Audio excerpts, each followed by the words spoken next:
अस्सलाम वालेकुम। आज हम इस वीडियो में TAIT एग्ज़ाम के बारे में यानी टाइट एग्ज़ाम के बारे में इंफॉर्मेशन हासिल करेंगे कि वो टाइट का एग्ज़ाम किस तरह होता है, उसके पूरी इंफॉर्मेशन आज हम देखेंगे।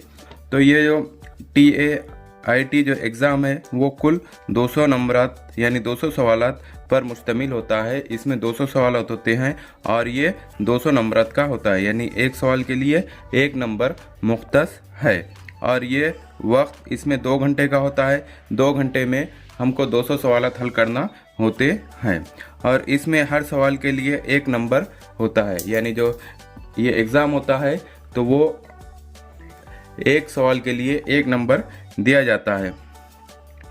अब ये सवाल पैदा होता है कि ये कौन दे सकता है, यानी ये कौन दे सकता है। जो कैंडिडेट महा TET या CTET पास होने वाला जो है या हुआ है पास या वो क्वालिफाई हो चुका है TET और CTET के एग्ज़ाम में, तो वो ये टाइट का एग्ज़ाम दे सकता है।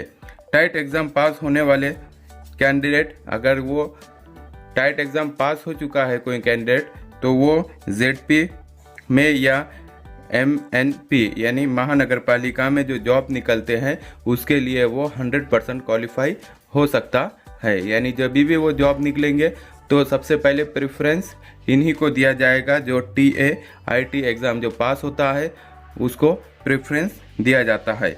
और ये जो महा TET है एग्ज़ाम है वो पास होना और या फिर CTET जो एग्ज़ाम होता है सेंट्रल का वो पास होना इसके लिए ज़रूरी है। जो ये 2 एग्ज़ाम में से कोई एक एग्ज़ाम पास है तो वो ही ये TAIT का जो एग्ज़ाम है वो दे सकता है।